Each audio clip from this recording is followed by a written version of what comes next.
মানে এই বিষয়টা একটু জানা দরকার। জি দর্শক আপনি থাকুন, আমরা উত্তরটি নিচ্ছি। স্যার, রোগীর প্রশ্ন ছিল যে যেহেতু আমরা ভ্যাকসিন নেই, খুব প্রচলিত একটি ভ্যাকসিন। প্রশ্নটা বুঝতে পারছি। ওনার প্রশ্ন হচ্ছে যে কত বছর থেকে নিলে সুবিধা হয়। এটা অ্যাকচুয়ালি ভ্যাকসিন কিন্তু শিশু বয়স থেকে নিতে হয়, সব ভ্যাকসিনের ব্যাপারে একই কথা। তবে এই যেটা আপনার জরায়ু মুখের ভ্যাকসিন, যেটা এই ভাইরাসের কারণে যেটা হয়ে থাকে, প্রায় 90%-এর উপরে কিন্তু এই ভাইরাসের কারণে হয়, হিউম্যান প্যাপিলোমা ভাইরাস। এটা 9 বছর থেকে 13 বছরের মধ্যে নেওয়া হচ্ছে সবচেয়ে উপযুক্ত। তার কারণ হচ্ছে সেক্সুয়াল অ্যাক্টিভিটি শুরু করার আগে এটা নেওয়া প্রয়োজন। এরপরে নিলে যে পিরিয়ডটা আমরা ধরে রাইট, হ্যাঁ, যাতে এক্সপোজারটা না হয়ে থাকে। তারপরেও অনেক সময় এটাকে বিবাহের পরেও অনেক সময় নেওয়া হয়, 22-25 বছরেও নেওয়া হয়, কিন্তু সেক্ষেত্রে কার্যকারিতা অনেকটা কমে আসে।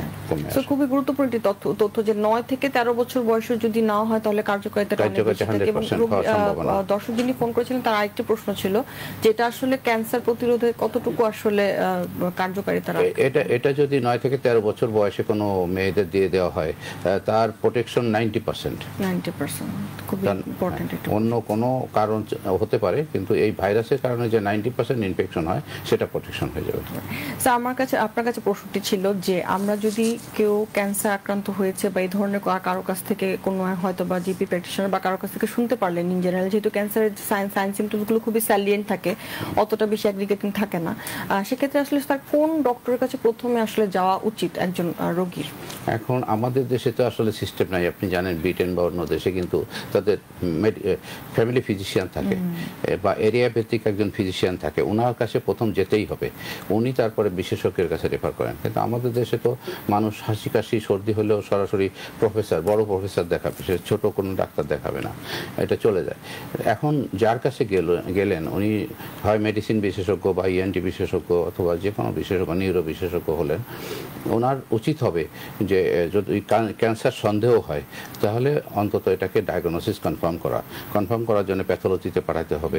প্যাথোলজিস্টের কাছে পাঠিয়ে ওটা কনফার্ম হলে সাথে সাথে অনকোলজিস্টের কাছে পাঠাতে হবে, কারণ অনকোলজিস্টরা হচ্ছে এটার একমাত্র সম্পূর্ণ বিষয়ে অভিজ্ঞ ডাক্তার। যেমন উনি মেডিসিনের বিশেষজ্ঞ, হার্টের ডাক্তার কার্ডিওলজিস্ট, হার্টের বিষয়ে বিশেষজ্ঞ, অর্থোপেডিক ডাক্তার অর্থোপেডিক্সের বিশেষজ্ঞ। অতএব ম্যালিগন্যান্সি হলে অনকোলজিস্টের কাছে পাঠানো এটা জরুরি বিষয়। আমরা অনুষ্ঠানে এই পর্যায়ে একটি স্যার বিরতির পর ফিরে এসে আমরা আরো একটু আলোচনা করবো আজকে আমাদের বিষয়টি, তার আগে বিরতি নিচ্ছি। দর্শক, এনাম ক্যান্সার হসপিটাল নিবেদিত সুচিকিৎসা অনুষ্ঠানটি এই পর্যায়ে সময় হয়ে এসেছে ছোট্ট বিরতি নেবার। বিরতির পর ফিরে আসছি, থাকবেন আমাদের সাথে।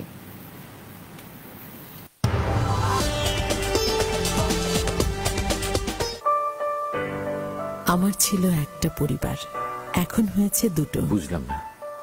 ভেবেছিলাম ক্যান্সার আমি আর ভালো হব না, কতজনের কত পরামর্শ, এখানে নেবে, ওখানে নেবে, বিদেশে নেবে। তারপর আমার দুই ডাক্তার বান্ধবী মিলি আর রত্না আমায় সোজা নিয়ে এলো এনাম মেডিকেল কলেজ হাসপাতালের এনাম ক্যান্সার সেন্টারে। এনাম ক্যান্সার সেন্টারে দেশি বিদেশি ডাক্তার, কি নিবিড় সেবা, সমন্বয়, সেরা সেরা যন্ত্রপাতি।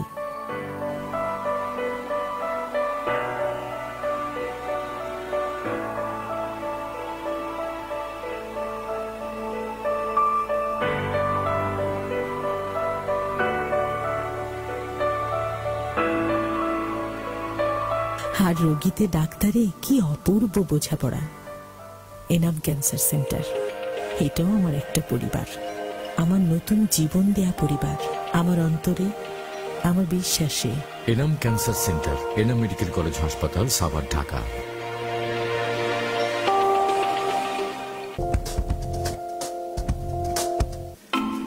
এনাম হার্ট সেন্টারের 32 শয্যার করোনারি কেয়ার ইউনিট বা সিসিইউ এর চিকিৎসা মান ও হৃদরোগ চিকিৎসার এক অনন্য বৈশিষ্ট্য, যেখানে কর্মরত রয়েছেন দেশের স্বনামধন্য ও অভিজ্ঞ কার্ডিওলজিস্টগণ। হৃদরোগ চিকিৎসায় এনাম মেডিকেল কলেজ হাসপাতালের সুচারু আয়োজনের বিমূর্ত নিদর্শন এর অত্যাধুনিক ক্যাথ ল্যাব। অন্যান্য মৌলিক চিকিৎসা সরঞ্জামের সারিতে যুক্ত হয়েছে অত্যাধুনিক 2টি ক্যাথ ল্যাব। সাথে রয়েছে আইভাস, FFR ও IABPর মতো অত্যাধুনিক যন্ত্রপাতি, যেখানে করোনারি, পেরিফেরাল ও carotid angiogram, angioplasty, device closures এবং স্থায়ী ও অস্থায়ী পেসমেকার স্থাপন সহ সকল প্রকার ইন্টারভেনশন করা হয়। এই সেবা উন্মুক্ত থাকে 24 ঘন্টা। এনাম মেডিকেল কলেজ হাসপাতাল, সাভার, ঢাকা। যে কোনো সময় যে কোনো জায়গায় দেশের সবচেয়ে বেশি সংখ্যক ব্যাংক থেকে নিমেষে টাকা আনুন বিকাশে, আর প্রথমবার অ্যাড মানিতে 100 টাকা ক্যাশব্যাক ও 100 টাকার ডিসকাউন্ট কুপন ফ্রি। PMS স্যাশের সাথে এখন এক্সট্রা 20% ফ্রি। বিকাশ অ্যাপে ডাবল বোনাস। প্রথমবার অ্যাপে লগ ইন করলেই 25 টাকা বোনাস, তারপর প্রথম 25 টাকা রিচার্জে আরো 50 টাকা ক্যাশব্যাক। এখনই বিকাশ অ্যাপে লগ ইন করে মোবাইল রিচার্জ করুন। PMS স্যাশের সাথে এখন এক্সট্রা 20% ফ্রি। যে কোনো সময় যে কোনো জায়গায় দেশের সবচেয়ে বেশি সংখ্যক ব্যাংক থেকে নিমেষে টাকা আনুন বিকাশে, আর প্রথমবার অ্যাড মানিতে 100 টাকা ক্যাশব্যাক ও 100 টাকার ডিসকাউন্ট কুপন ফ্রি। PMS স্যাশের সাথে এখন এক্সট্রা 20% ফ্রি। বিকাশ অ্যাপে ডাবল বোনাস। প্রথমবার অ্যাপে লগ ইন করলেই 25 টাকা বোনাস, তারপর প্রথম 25 টাকা রিচার্জে আরো 50 টাকা ক্যাশব্যাক। এখনই বিকাশ অ্যাপে লগ ইন করে মোবাইল রিচার্জ করুন। PMS স্যাশের সাথে এখন এক্সট্রা 20% ফ্রি। তোমাকে না বিকাশ অ্যাকাউন্ট খুলে দিলাম, বিল বিকাশ করো, পে বিলে যাও, তথ্য দিয়ে পিন দাও, হয়ে গেল। এই দেখো ডিজিটাল রিসিপ্ট, বিল দেওয়ার প্রমাণ। প্রতি মাসে তাহলে বিদ্যুৎ বিল বিকাশ করব। এখন দেশের যে কোনো বিদ্যুৎ বিল বিকাশ করুন নিশ্চিন্তে। PMS স্যাশের সাথে এখন এক্সট্রা 20% ফ্রি।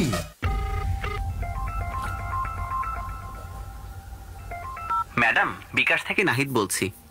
অ্যাকাউন্ট আপডেটের জন্য আপনার ফোনের SMS এ যে 6 সংখ্যার নাম্বারটি গিয়েছে সেটি বলুন। কি? প্রথমে বিকাশ সেজে বিশ্বাস জিতে নিলাম, জলদি, না হলে বিকাশ অ্যাকাউন্ট বন্ধ হয়ে যাবে। টেনশনে ফেললাম, এখন সব গোপন তথ্য দিয়ে দেবে। এসব ফ্রডগিরি আমার সাথে চলবে না, যত সব। ধুর, ধরা খাইলাম। বিকাশ অ্যাকাউন্টের পিন ও SMS এ আসা 6 সংখ্যার নাম্বার আপনার গোপন তথ্য, কাউকে দেবেন না। কেউ চাইলেই বুঝবেন প্রতারক। এমন কল পেলেই কেটে দিন।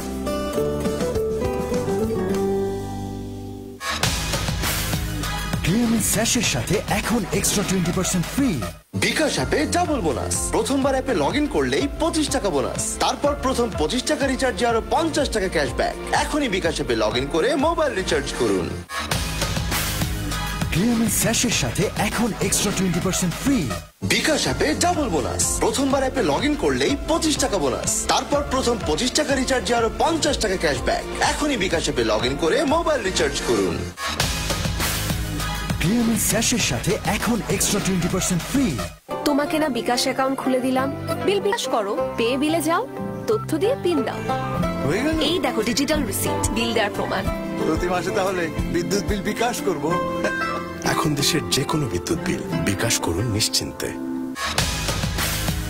PMS স্যাশের সাথে এখন এক্সট্রা 20% ফ্রি।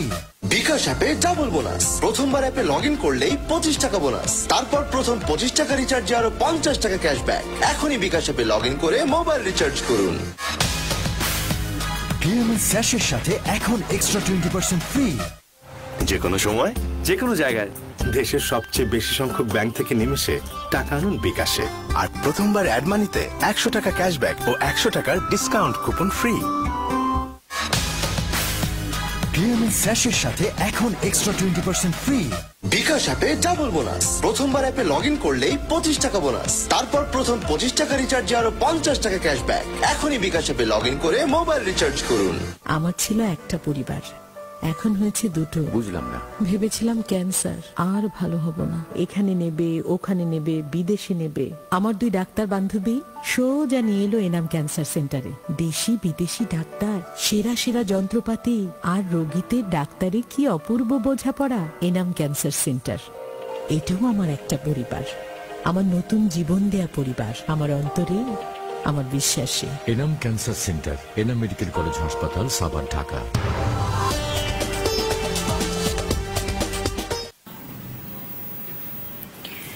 সুপ্রিয় দর্শক, বিরতি শেষে আবারও ফিরে এলাম এনাম ক্যান্সার হসপিটাল নিবেদিত সুচিকিৎসা অনুষ্ঠানটিতে। আমাদের আজকের আলোচনার বিষয় ছিল ক্যান্সার এবং তার চিকিৎসা, এবং এই বিষয়টি নিয়ে কথা বলবার জন্য আমাদের সাথে আছেন প্রফেসর ডক্টর শেখ গোলাম মুস্তফা স্যার এবং ডক্টর সামিনা ইসলাম ম্যাডাম। ম্যাডাম, বিরতিতে যাবার আগে আমাদের কাছে একটি দর্শক ফোন করেছিলেন একটি গুরুত্বপূর্ণ ক্যান্সারের বিষয় নিয়ে, যে সেটা হচ্ছে জয়ের ক্যান্সার, আমরা ইউটেরাইন ক্যান্সার বলি, এবং মহিলাদের জন্য খুবই গুরুত্বপূর্ণ দুটি ক্যান্সারের মধ্যে একটি হচ্ছে স্তন ক্যান্সার এবং ইউটেরাইন ক্যান্সার। আমরা যদি বলি যে আসলে স্তন ক্যান্সারের বিষয়টিতে আমরা অনেকে এখন অনেক সচেতন, কারণ আমাদের যেহেতু অনেক মাসব্যাপী অক্টোবর মাসে আমরা এটা সচেতনতা মাস পালন করি, কিন্তু ইউটেরাইন ক্যান্সারের ক্ষেত্রে দেখা যাচ্ছে আমরা অনেক সময় সাইন সিমটমস বা লক্ষণ উপসর্গগুলো সম্পর্কে আসলে স্পেসিফাই হতে পারি না, যেটা আসলে এই ধরনের ক্যান্সার আক্রান্ত হয়েছে কিনা, এবং এল্ডারলি এজে যেহেতু হয়। যদি এটা নিয়ে একটু বলেন যে আসলে কি কি স্পেসিফিক সাইন সিমটমস দেখলে আমাদের ডক্টরদের কাছে আসা উচিত, এবং আমরা আসলে এটাকে প্রাথমিকভাবে কিভাবে চিকিৎসা করতে পারি? আচ্ছা, ধন্যবাদ আপনাকে চমৎকার একটি প্রশ্ন করার জন্য। আপনি যেটা বললেন ইউট্রাইন ক্যান্সার, ইউট্রাইনটা হচ্ছে আসলে বাচ্চা রাখার যে থলিটা সেটাকে আমরা ইউটেরাস বলছি, সেখান থেকে যে ক্যান্সারটা হচ্ছে সেটা হচ্ছে ইউট্রাইন ক্যান্সার। এটা আমাদের দেশে কমন, কিন্তু তার থেকে বেশি কমন হচ্ছে ইউট্রাসের নিচে যে অংশটুকু থাকে, জরায়ুর মুখ বলি, সে সার্ভাইকাল ক্যান্সার। তো দুইটারই সাইন সিমটম মোটামুটি সমান, একই রকম। সেটা হচ্ছে আপনার একটা জিনিস হতে পারে যে আপনার পারভ্যাজাইনাল ব্লিডিং বা প্রচুর কি বলবো ঋতুস্রাবটা খুব অনিয়মিত আকারে এবং প্রচুর পরিমাণে ঋতুস্রাব হতে পারে। সেটা হচ্ছে যাদের ক্ষেত্রে আপনার প্রিমেনোপোজাল বা মাসিক রেগুলার হচ্ছে তাদের ক্ষেত্রে এরকম হতে পারে যে অনিয়মিত আকারে মাসিক হচ্ছে এবং প্রচুর ব্লিডিং হচ্ছে। আবার যারা পোস্ট মেনোপোজাল বা যাদের ক্ষেত্রে আপনার 45-এর পরে দেখা যায় অনেকে যাদের মাসিকটা বন্ধ হয়ে গেছে, কিন্তু তারপরে হঠাৎ করে সাডেনলি আপনার ব্লিডিং শুরু হলো। আরেকটা যেটা আমরা বলি পোস্ট কয়টাল ব্লিডিং, যেটা খুব কমন সাইন, সেটা হচ্ছে যে আপনার সহবাসের সময় ব্লিডিংটা হচ্ছে, এটা দেখা যেতে পারে। এছাড়া আপনার তলপেটে ব্যথা, তারপর দুর্গন্ধযুক্ত সাদা স্রাব, এগুলো হতে পারে। এগুলো হলে তখন অবশ্যই একটু দ্রুত ডক্টরের শরণাপন্ন হতে হবে। এবং ক্ষেত্র বিশেষে যখন এটা আপনার মানে ছড়িয়ে যায় বিভিন্ন জায়গায়, তখন দেখা যায় কারো ক্ষেত্রে পায়ে ব্যথা বা পুরা পেটে ব্যথা, এবং যদি আপনার হাড্ডিতে ছড়িয়ে যায় হাড্ডিতে ব্যথা এরকম, বা ফুসফুসে কাশি এরকম হতে পারে। হ্যাঁ, সব জায়গায় ছড়িয়ে গেলে ওই সিমটম, হ্যাঁ, মেটাস্টেসিস অনুযায়ী যে এরিয়াতে মেটাস্টেসিস হয়েছে সেই এরিয়ার সিমটম ডেভেলপ করতে পারে। আমি স্যারের কাছে একটু প্রথমে আমি এর সাথে একটু যোগ করি। প্রথমে ব্লিডিং এর আগে কিন্তু সাদা স্রাবটা হয়, অনেকদিন যাবৎ সাদা স্রাব থাকে, মানুষ বুঝতে পারে না, মনে করে ইনফেকশন হয়েছে, সার্ভাইকাল ইনফেকশন অ্যান্টিবায়োটিক দেয়, সাদা স্রাব সারে না, অ্যান্টিফাঙ্গাল দেয়, তাও সারে না। এইভাবে অনেকদিন যাবৎ থাকার পরে একসময় হয়তো ব্লিডিং হতে পারে বা শুরু হয়ে যায়। তো সাদা স্রাব থাকা অবস্থায় যদি তারা চেক আপটা করান তাহলে কিন্তু সবচেয়ে ভালো, অনেক বেশি আর্লি স্টেজে তাকে ধরা সম্ভব। একটু যদি জানি যে আমরা যেহেতু চিকিৎসার একটা বিষয় আজকে রেখেছিলাম যে ক্যান্সার, এবং চিকিৎসার বিষয়টিতে অনেক সময় অনেক রোগীদের অনেক রকমের ভুলভ্রান্তি ধারণা থাকে যে ফার্স্টে সার্জারি হতে বা তার ফার্স্ট ট্রিটমেন্ট হতে পারে। অনেক সময় আমরা রেডিওথেরাপি দিয়ে তার টিউমারটাকে কমিয়ে নিয়ে এসে দেন সার্জারি করি। এই বিষয়টিতে এক একজনের এক এক রকমের ধারণা থাকে, বিশেষ করে রোগীদের। আমরা ডক্টর হয়তো অনেক কিছু জানি, কিন্তু তারা হয়তো বা ভুল ধারণা করে যে না, আমাকে ওখানে রেডিওথেরাপি কেন দিতে বলছে, আমাকে তো আসলে সার্জিক্যাল ট্রিটমেন্টেই ফার্স্টে দেওয়ার কথা ছিল। সব ক্যান্সারে তো বিষয়টি তা না, বাট এই বিষয়টি যে আপনার মতামতটা কি, যে আসলে কিভাবে এই জিনিসগুলোকে আমাদের কাউন্সেলিং করা উচিত রোগীকে, বা আমরা আসলে কি করতে পারি এই বিষয়গুলোতে? আসলে ক্যান্সারের চিকিৎসা প্রধানত তিনভাবে করা হয়, একটা সার্জারি, একটা রেডিওথেরাপি, একটা কেমোথেরাপি। এছাড়া হরমোন থেরাপি আছে, টার্গেটেড থেরাপি আছে, জিন থেরাপি আছে, বিভিন্ন রকম থেরাপি এখন বেরিয়েছে যদিও। তো মেইন হচ্ছে সার্জারি, রেডিওথেরাপি, কেমোথেরাপি। তো এমন ক্যান্সার আছে যেটা সার্জারি না করলে নিরাময় করা যাবে না, যেমন আপনার ইন্টেস্টাইনে খাদ্যনালীর যেসব ক্যান্সার আছে, অ্যাডিনোকার্সিনোমা, এগুলো সার্জারি না করলে শুধু মেডিসিন বা রেডিওথেরাপিতে নিরাময় করা যাবে না, অনেক দ্রুত বেশি ছড়িয়ে যায়। না, সে কারণে এটা নির্দিষ্ট জায়গায় থাকা অবস্থায় কেটে ফেলে দিয়ে তারপরে বাকি চিকিৎসা, অ্যাডজুভেন্ট চিকিৎসা করা যেতে পারে। আবার কিছু রোগ আছে যেটা শুধু রেডিওথেরাপি দিলে কিওর হয়ে যায়, যেমন গ্লোটিক ক্যান্সার, আমাদের যে স্বরনালীটা আছে কর্ডে যদি ক্যান্সার হয়, হ্যাঁ, সেটা সার্জারি করলেও কিওর করা যায়, রেডিওথেরাপি দিয়ে কিওর করা যায়। পার্থক্য হচ্ছে সার্জারি করলে স্বরটা থাকে না, গলার যে আমাদের ভয়েসটা থাকে না, ভয়েস লস হয়। আর রেডিওথেরাপি দিলে ভয়েসটা প্রিজার্ভ করা যায়। তো রেডিওথেরাপির সব কিছুরই কিছু সাইড ইফেক্ট আছে, সার্জারি সাইড ইফেক্ট, রেডিওথেরাপির সাইড ইফেক্ট সবটাই আছে। সবটা বিবেচনায় এনে তারপরে চিকিৎসাটা করতে হয়। আবার কতগুলো ক্যান্সার আছে, যেমন ব্রেস্টের ক্যান্সার, এটা কিন্তু সব ধরনের চিকিৎসায় অনেক ক্ষেত্রে প্রযোজ্য।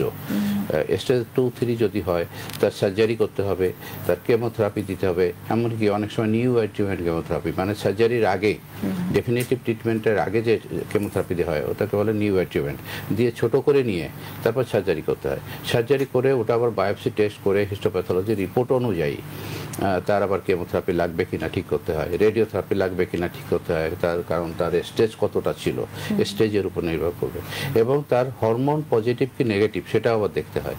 হরমোন পজিটিভ হলে হরমোনাল চিকিৎসা দরকার হয়, এবং তার মিউটেশন, জিন মিউটেশন যদি হয়ে থাকে, সে জিন মিউটেশনের জন্য আর একটা চিকিৎসা আছে, সেটা দিতে হয়, সেটা আবার একটু দামি চিকিৎসা কেমোথেরাপির মধ্যে। তো এই ধরনের বিভিন্ন ক্যান্সারে কিন্তু বিভিন্ন রকম ট্রিটমেন্টের প্রয়োজন পড়ে। এবং আমার একটি প্রশ্ন আছে যে এই যে আমরা ট্রিটমেন্টগুলো দিচ্ছি, আমাদের আসলে আমরা কি একা ডিসিশনে তো মনে হয় করি না, আমরা মনে একটা বোর্ড গঠন করে বা সার্জন বা সবাইকে নিয়ে এই ডিসিশনগুলো। দিস ইজ আইডিয়াল, বাইরে তাই করা হয়। আমি টাটায় যখন ছিলাম বা বেলোরে ছিলাম তখন দেখেছি, কিন্তু সবসময় কিন্তু সব স্পেশালিস্ট পাওয়া যায় না। আমাদের ক্যান্সার ইনস্টিটিউটে, জাতীয় ক্যান্সার গবেষণা ইনস্টিটিউট, আমি যখন প্রফেসর ছিলাম বা ডাইরেক্টর ছিলাম, তখন ওখানে একটা বোর্ড আছে কিন্তু, সার্জারি, মেডিসিন, রেডিওথেরাপি এবং প্যাথোলজিস্ট মিলে, গাইনোকোলজিক্যাল অনকোলজিস্ট। কিন্তু সব স্পেশালিস্টকে সবসময় পাওয়া যায় না বিভিন্ন কারণে, বিভিন্ন ব্যস্ততার কারণে। তো বোর্ডের মাধ্যমে চিকিৎসা করতে পারলে সবচেয়ে সুন্দর হয়। তো যে কয়জন পাওয়া যায় সেই কয়েকজনকে নিয়ে ওখানে এখনো বোর্ড গঠন করে চিকিৎসা করা হয়। আপনি যেখানে এখন বর্তমানে আছেন আর কি, যেখানে কর্মরত আছেন, সেখানে কি সুবিধাগুলো আছেন কিনা, এই ডিসিশনগুলো আপনারা এখন কি এভাবে একটা বোর্ড গঠন করে নেন? ওখানেও বোর্ড আছে, তবে আমরা বোর্ডের সদস্যকে সবসময় যদি নাও পাই, আমরা ওভার টেলিফোন আলোচনা করে নেই, ওভার টেলিফোন ইন্টারকম আছে, আলোচনা করে নেই যে এই পরিস্থিতি আছে, আমি এই করতে চাই, আপনি কি করতে চান, আপনার কিছু আগে করার আছে কিনা, বা করলে ভালো হয় কিনা, বা আমি সাজেস্ট করি যে আপনি যদি এটা করে দেন, সার্জারিটা করে দেন। যেমন রেকটামের ক্যান্সারে রেডিওথেরাপি লাগে, সার্জারি লাগে। তো আমি আগে রেডিওথেরাপি দিব, আগে সার্জারি করব, সেটা স্টেজের উপর নির্ভর করবে। যদি একটু বেশি ছড়িয়ে গিয়ে থাকে তাহলে আগে রেডিওথেরাপি দিয়ে সেটাকে ছোট করে নিতে হবে, তারপর সার্জারিটা করলে সে সম্পূর্ণ মুক্ত হয়ে যাবে, কিওর হয়ে যাবে। অথবা ছোট্ট টিউমার আছে যেটা ছড়ায় নেই আশেপাশে, সেটাকে সরাসরি সার্জারি আগে করে পরে আর কিছু আছে কিনা ইনভেস্টিগেশন করে সার্চ করে রেডিওথেরাপি দিলে আশা করা যায় সে সম্পূর্ণ সারা জীবনের জন্য মুক্ত হয়ে যায়। আমার স্যার প্রথমে একটি প্রশ্ন ছিল দুজনের কাছে যে আমাদের যেহেতু সচেতনতাও বাড়ছে, সেই সাথে রোগ বৃদ্ধিও হচ্ছে, এই দুইটি বিষয় ছিল।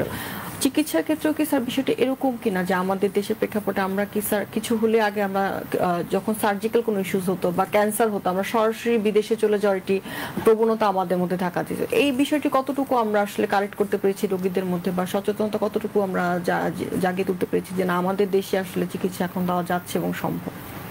একটা খুবই সুন্দর প্রশ্ন।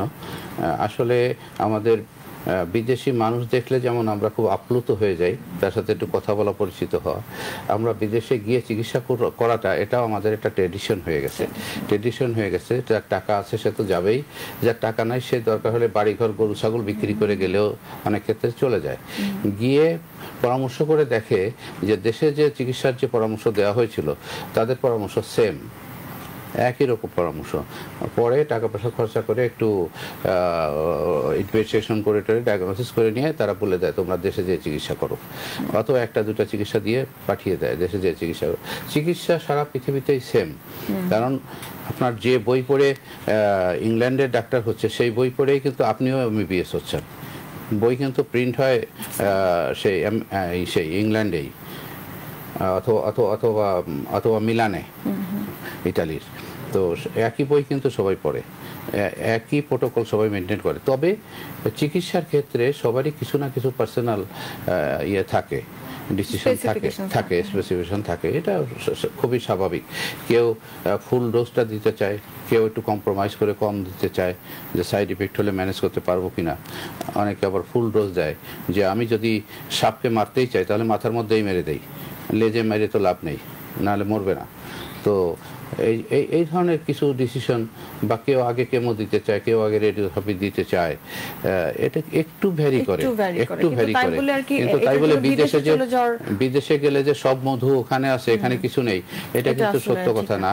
কারণ এখন পৃথিবী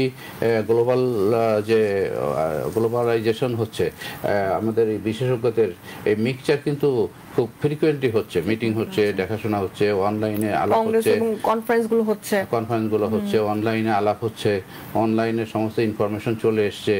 অর্থাৎ কেউ যদি মিডিয়ার সাথে যুক্ত থাকে, সে কিন্তু ব্যাক ডেটেড থাকতে পারে না, সে কিন্তু আপডেটেড। এবং সমস্ত পৃথিবীতে একই রকম চিকিৎসা। আমরা অনুষ্ঠানে একদমই শেষ পর্যায়ে আছি। আজকে আমাদের এই দর্শকদের উদ্দেশ্যে যদি কিছু বলা থাকে স্যার, ছোট্ট করে একটু যদি বলেন। না, আমি এটাই বলতে পারি যে আসলে আমাদের দেশে চিকিৎসা সম্পূর্ণ।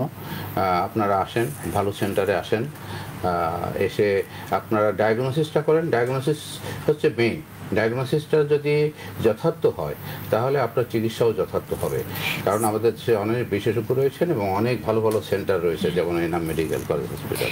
স্যার অনেক ধন্যবাদ আমাদের সাথে জয়েন করার জন্য, ম্যাডামকে অনেক ধন্যবাদ আমাদের সাথে আজকে জয়েন করার জন্য। ধন্যবাদ আপনাকে, আমার দর্শকদেরকে অনেক ধন্যবাদ। সুপ্রিয় দর্শক, এনাম ক্যান্সার হসপিটাল নিবেদিত সুচিকিৎসা অনুষ্ঠানটি আজকের মতো এখানেই শেষ করতে হচ্ছে। আবারও দেখা হবে আগামী পর্বে। ততদিন পর্যন্ত অপেক্ষায় থাকুন, সুস্থ থাকুন এবং অবশ্যই ভালো থাকুন।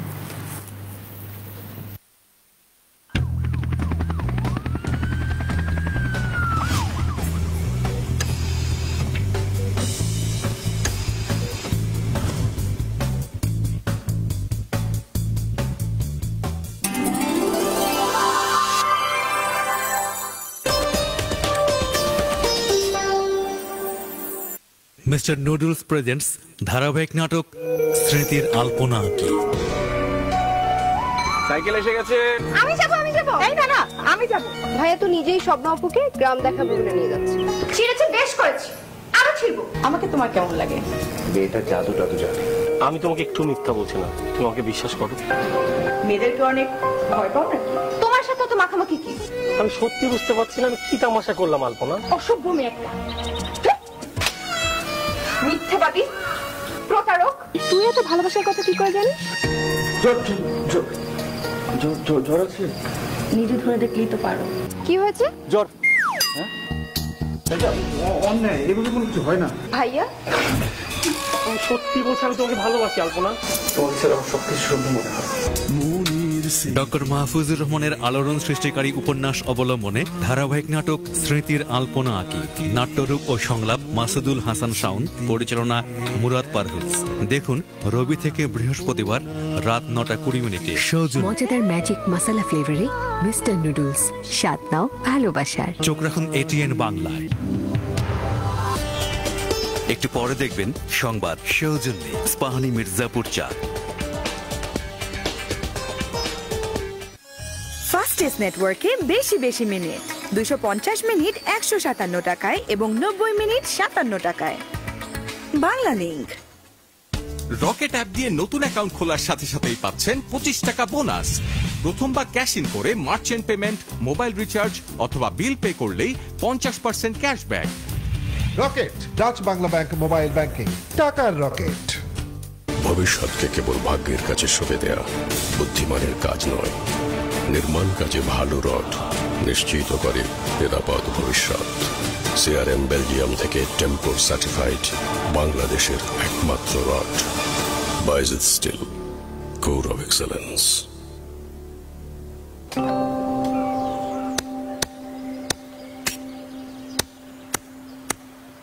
দাদু,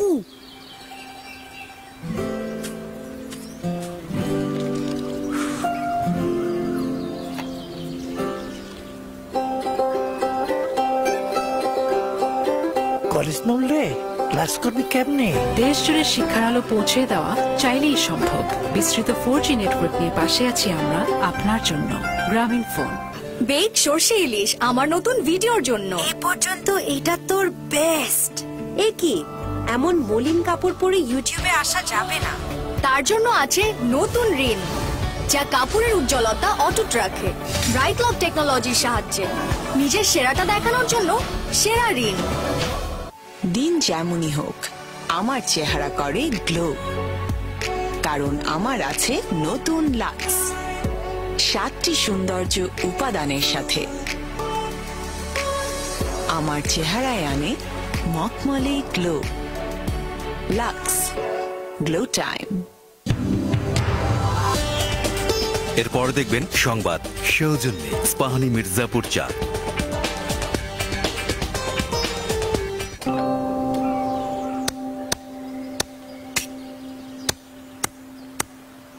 দাদু,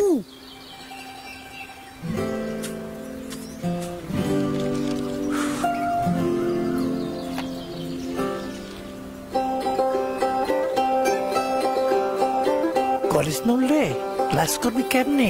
দেশ জুড়ে শিক্ষার আলো পৌঁছে দেওয়া চাইলেই সম্ভব। বিস্তৃত 4G নেটওয়ার্ক নিয়ে পাশে আছি আমরা আপনার জন্য। গ্রামীণ ফোন। এখন দেখবেন সংবাদ, সৌজন্যে স্পাহানি মির্জাপুর চা।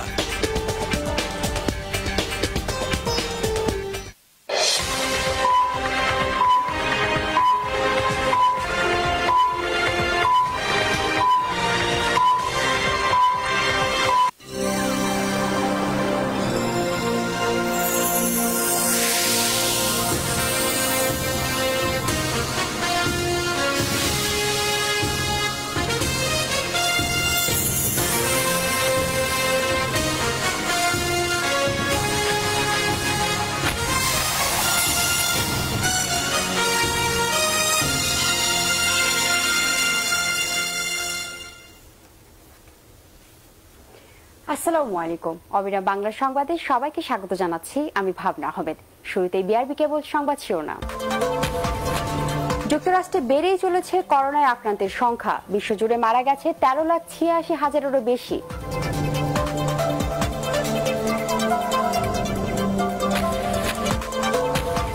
বরিশালে করোনা উপসর্গ নিয়ে 4 জনের মৃত্যু। রংপুরে শীতের প্রকোপের পাশাপাশি বাড়ছে ভাইরাসের সংক্রমণ।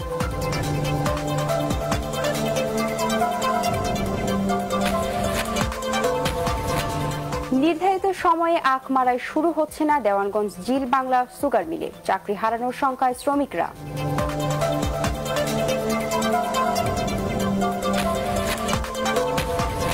এবং পৃথিবীর কোন দেশে রেল লাভজনক নয়, রেলের আধুনিকায়ন করছে সরকার, বললেন নুরুল ইসলাম সুজন।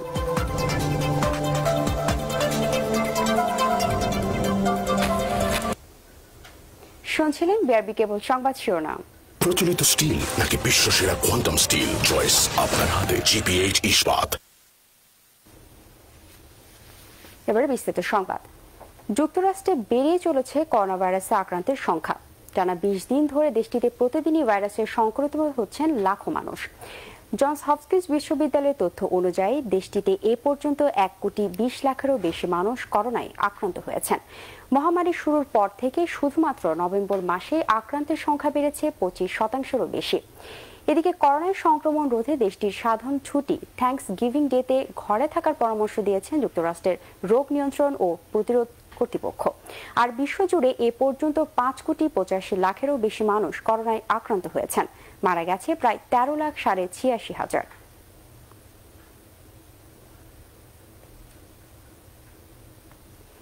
বরিশাল শেরেবাংলা মেডিকেল কলেজ হাসপাতালে গত 24 ঘন্টায় করোনা পজিটিভ ও উপসর্গ নিয়ে 4 জন মারা গেছে।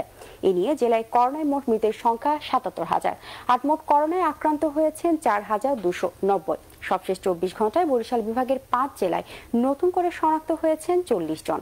এ নিয়ে বরিশাল বিভাগে করোনায় আক্রান্তের সংখ্যা 9,614 জন, মোট মৃত্যু 184 জন। রংপুরে শীতের প্রকোপের পাশাপাশি আবারও বাড়ছে করোনা ভাইরাসের সংক্রমণ, তবে অধিকাংশ মানুষের মধ্যেই নেই সচেতনতা। শপিং মলগুলোতে মানা হচ্ছে না কোনো শারীরিক দূরত্ব। স্থানীয়রা বলছেন নগরীর বড় বিপণী বিতানগুলোতে কোনো স্যানিটাইজারের ব্যবস্থা নেই, পাশাপাশি ব্যবসায়ীরাও মুখে মাস্ক পরছেন না। করোনার নমুনা সংগ্রহকারী একজন স্বাস্থ্য সহকারী জানান, সপ্তাহ খানেক আগে প্রতিদিন আক্রান্তের সংখ্যা ছিল 30 থেকে 35 জন, যা বর্তমানে বেড়ে দাঁড়িয়েছে 50 জনেরও বেশি। তাই আগেই সবাইকে সচেতন হওয়ার পরামর্শ দিয়েছেন চিকিৎসকরা। এদিকে করোনা প্রতিরোধে সবাইকে সচেতন হওয়ার আহ্বান জানিয়েছেন পুলিশ ও রংপুর সিটি কর্পোরেশন। হলো যে আমরা 30-35টা কালেকশন করতাম, এখন কিন্তু সেটা 50-এর উপরে চলে যাচ্ছে, আমাদের লিমিটের উপরে চলে যাচ্ছে। আমাদের লোকজন 24 ঘন্টা প্রতিটি ওয়ার্ডে ঘুরে লোকজনকে বোঝাচ্ছে। আমাদের প্রতিটি গাড়িতে মাইক বেঁধে রাখা হয়েছে, মাইকিংদের সর্বত্র মাইক বিতরণ করা হচ্ছে। লোকাল মানুষের যে কনসাসনেস লেভেলটা, এটা কিন্তু ভেরি লো। হ্যাঁ, তারা এই করোনা মহামারীর যে একটা প্রাদুর্ভাব বা এটার যেটা ব্যাপকতা, এই সম্পর্কে তারা এত প্রচার করার পরেও কিন্তু তারা সচেতন নয়। করোনা ভাইরাসে আক্রান্ত হয়ে সবশেষ 24 ঘন্টায় দেশে আরো 38 জনের মৃত্যু হয়েছে। এই নিয়ে মৃতের সংখ্যা বেড়ে দাঁড়ালো 6388 জনে। মৃত ব্যক্তিদের মধ্যে 28 জন পুরুষ ও 10 জন নারী। এর মধ্যে ঢাকা বিভাগেই মারা গেছেন সর্বোচ্চ 28 জন। সবশেষ 13,870টি নমুনা পরীক্ষায় 2060 জনের করোনা শনাক্ত হয়েছে। শনাক্তের হার 14.85%। মোট আক্রান্তের সংখ্যা 4,47,341 জন। গত 24 ঘন্টায় সুস্থ হয়েছেন 2076 জন। এ নিয়ে মোট সুস্থ হয়েছেন 3,62,428। শনাক্ত বিবেচনায় সুস্থতার হার 80.2%। স্বাস্থ্য অধিদপ্তরের সংবাদ বিজ্ঞপ্তিতে এসব তথ্য জানানো হয়। করোনার দ্বিতীয় ঢেউ মোকাবেলায় সরকার সব ধরনের প্রস্তুতি গ্রহণ করছে বলে জানিয়েছেন প্রধানমন্ত্রী শেখ হাসিনা। সবাই কঠোরভাবে স্বাস্থ্যবিধি মেনে চললে এই দফায়ও করোনা মোকাবেলা করা সম্ভব হবে বলে জানান তিনি। রোববার গণভবন থেকে ভিডিও উন্নয়ন প্রকল্পের উদ্বোধনী অনুষ্ঠানে প্রধানমন্ত্রী এসব কথা বলেন। আর একটা নতুন ধাক্কা এখন আসছে বিশ্বব্যাপী, আমাদের এখন থেকে সেই প্রস্তুতিও আমরা নিচ্ছি। সেক্ষেত্রে আমরা সবাইকে স্বাস্থ্য সুরক্ষা মেনে চলা, কাজে নিজেকে সুরক্ষিত রাখা এবং অপরকে সুরক্ষিত করা, এই দায়িত্বটা সকলকে পালন করতে হবে এবং আমরা এটা করতে পারবো বলে আমি দৃঢ়ভাবে বিশ্বাস করি। তাছাড়া যে ভ্যাকসিনটা আবিষ্কার হচ্ছে সেটা ইতিমধ্যে ক্রয় করবার জন্য আমরা আগাম টাকা পয়সা দিয়ে আমরা কি দেশটা বুক করে রেখে দিয়েছি। কাজে সেদিক থেকে দেশের মানুষের চিন্তার কিছু নেই। আমরা অন্যান্য সব কিছু বাদ দিয়ে আগে মানুষকে কিভাবে সুরক্ষিত করবো সেদিকে আমরা বিশেষভাবে দৃষ্টি দিয়েছি। সরকারি নির্দেশনা না পাওয়ায় এবার নির্ধারিত সময়ে আখ মারাই শুরু হচ্ছে না জামালপুরের দেওয়ানগঞ্জ জিল বাংলা সুগার মিলে। এতে চাকরি হারানোর আশঙ্কায় রয়েছেন মিলের 36 জন কর্মকর্তা এবং 900 শ্রমিক কর্মচারী। ভুক্তভোগীদের অভিযোগ, যথাযথ তদারকির অভাব, আখ চাষিদের প্রতি অবহেলা ও কতিপয় কর্মকর্তা কর্মচারীর দুর্নীতিতে ঐতিহ্যবাহী এই চিনি কারখানাটি ধ্বংসের মুখে পড়েছে। তারা বলছেন, নির্ধারিত সময়ে আখ মারাই শুরু না হলে ক্ষতির মুখে পড়বেন জেলার আখ চাষিরাও। তাই বকেয়া পরিশোধের জন্য প্রধানমন্ত্রী শেখ হাসিনার হস্তক্ষেপ কামনা করছেন শ্রমিক কর্মচারীরা। এদিকে কবে নাগাদ মিল চালু হবে এই বিষয়ে পরিষ্কার কিছু বলতে পারেনি কারখানা কর্তৃপক্ষ।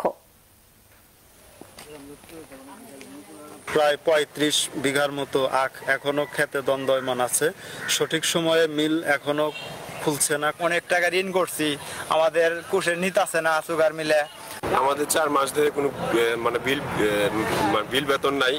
এই সুগার মিল যদি বন্ধ করে দেওয়া হয়, অনেক আর্থসামাজিক অবস্থা এবং শ্রমিক কর্মচারীদের যে পরিবার আছে তারা ধ্বংসের সম্মুখীন হবে। চাষিদের পক্ষ থেকে আমাদের উপর ব্যাপক চাপ সৃষ্টি হয়েছে। তারা আখ দিতে ইচ্ছুক, কিন্তু আমরা নির্দেশনা না পাওয়ার কারণে আমরা এই মিলটা সঠিক সময়ে চালু করতে পারতেছি না। এতে চাষিদের মধ্যে একটা বিরূপ প্রতিক্রিয়ার সৃষ্টি হচ্ছে। পৃথিবীর কোনো দেশেই রেল খাত লাভজনক নয়, তবে লাভজনক করতে সরকার রেলের আধুনিকায়ন করছে বলে জানিয়েছেন রেলমন্ত্রী নুরুল ইসলাম সুজন। রোববার টাঙ্গাইল জেলা প্রশাসক কার্যালয়ে বঙ্গবন্ধু শেখ মুজিব রেলওয়ে সেতুর ভিত্তিপ্রস্তর স্থাপনের প্রস্তুতিমূলক সভায় যোগদানের আগে তিনি এসব কথা বলেন। তিনি আরও বলেন, রেল সেবামূলক প্রতিষ্ঠান হওয়ায় যাত্রী পরিবহন করে রেলকে লাভজনক অবস্থায় নেওয়া যায় না। তাই লাভের চেয়ে এখানে সবাইকে প্রাধান্য দেওয়া হয় বেশি। বিএনপি জামায়াত ক্ষমতায় থাকার সময় রেল খাতকে ধ্বংস করেছে বলে অভিযোগ করেন নুরুল ইসলাম সুজন। রেল পরিবহন ব্যবস্থা কোনো দেশেই, যাত্রী পরিবহন বিশেষ করে, এটা কখনো লাভ লোকসানের কথা বিবেচনা করে পরিবহন ব্যবস্থাটি চালু নেই। এটি মূলত সেবামূলক একটি আপনার রেল, সেবাধর্মী একটি আপনার যোগাযোগ ব্যবস্থা। স্বাধীনতার ইতিহাস বিকৃতি করায় বিএনপির গণতন্ত্র বলে মন্তব্য করেছেন আওয়ামী লীগ সাধারণ সম্পাদক ওবায়দুল কাদের। রোববার ভিডিও কনফারেন্সের মাধ্যমে কক্সবাজারে নৌবাহিনীর শেখ হাসিনা ঘাটে সংযোগ সড়কের নির্মাণ প্রকল্পের সূচনা অনুষ্ঠানে তিনি এ মন্তব্য করেন। ওবায়দুল কাদের বলেন, জনগণ বিএনপির আন্দোলনে সাড়া না দেওয়ায় প্রতিশোধ নিতে তারা আবারও আগুন সন্ত্রাসের পথ বেছে নিয়েছে। বিএনপি বারবার গণতন্ত্র হরণ করেছে, গণতন্ত্রের পথ চলাকে তারাই বারবার অবরুদ্ধ করে আজ তারা গণতন্ত্রের ফেরিওয়ালা সেজেছে। বঙ্গবন্ধু হত্যা পরবর্তী যে 21 বছরে যে প্রতিবিপ্লবী সরকারগুলো ক্ষমতায় এসেছে তারা কেউই গণতন্ত্রের পথে হাঁটেননি। অর্থ পাচারকারীদের বিরুদ্ধে ব্যবস্থা নিতে সরকার বদ্ধপরিকর বলে জানিয়েছেন তথ্যমন্ত্রী ডক্টর হাসান মাহমুদ। তিনি জানান, এজন্য সংশ্লিষ্ট বিভাগে কাজ করছে। রোববার সচিবালয়ে সাংবাদিকদের সাথে আলাপকালে তিনি দাবি করেন, পরিকল্পিতভাবে ছাত্রদল ও যুবদল নেতা কর্মীরা বাসে আগুন দিয়েছেন, আর বিএনপি তাদের আড়ালে রাখার চেষ্টা করছে। সবাইকে বিচারের আওতায় আনার দাবি জানান তিনি। তথ্যমন্ত্রী অভিযোগ করেন, আওয়ামী লীগ নয়, গণতন্ত্র হরণ করেছিলেন বিএনপির প্রতিষ্ঠাতা জিয়াউর রহমান। যারাই টাকা পাচার করছে তাদের বিরুদ্ধে ব্যবস্থা নিতে সরকার বদ্ধপরিকর। যুবদল, ছাত্রদলের কয়েকজনকে গ্রেপ্তার করা হয়েছে এবং তারা স্বীকার করেছে কোথায় বনানীতে বসে এই পরিকল্পনা হয়, কোত্থেকে অর্থ এসছে, সেগুলো তারা স্বীকার করেছে। এই স্বীকারোক্তির পর মির্জা ফখরুল ইসলাম আলমগীর সাহেবরা কি বলবেন?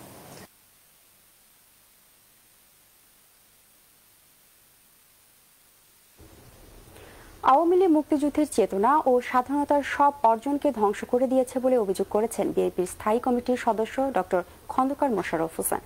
রোববার দলীয় চেয়ারপারসনের গুলশান কার্যালয়ের সংবাদ সম্মেলনে তিনি বলেন, মানুষের ভোটাধিকার ও গণতন্ত্র পুনঃপ্রতিষ্ঠাই বিএনপির প্রধান লক্ষ্য। দলটি আগামী বছরের ২৬ মার্চ থেকে বছরব্যাপী নানা আয়োজনের মাধ্যমে স্বাধীনতার সুবর্ণ জয়ন্তী পালন করবে বলে এ সময় জানানো হয়। মানুষের গণতান্ত্রিক অধিকার এখন পরিণত হয়েছে রীতিমাত্র দুঃস্বপ্নে। আজ কারা স্বাধীন বাংলাদেশে গণতন্ত্রকামী মানুষদেরকে গুম খুন করছে, অপহরণ করছে।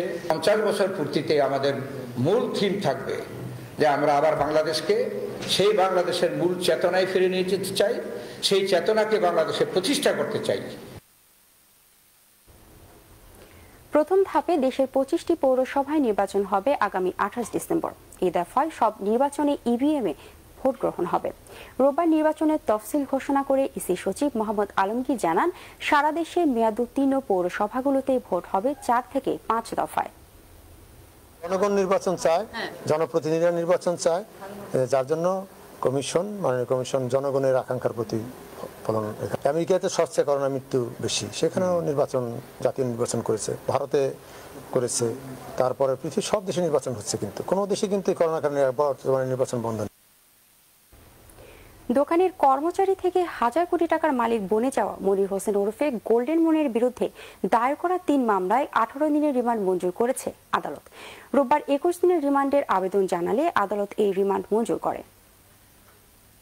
অস্ত্র মামলা এবং স্পেশাল পাওয়ার একটা মামলায় 7 দিন করে পুলিশ রিমান্ড মঞ্জুর করেছে এবং এই 14 দিন কিন্তু এই মামলাগুলি একসঙ্গে চলবে। আর সেপারেট আলাদা 4 দিনের যেটা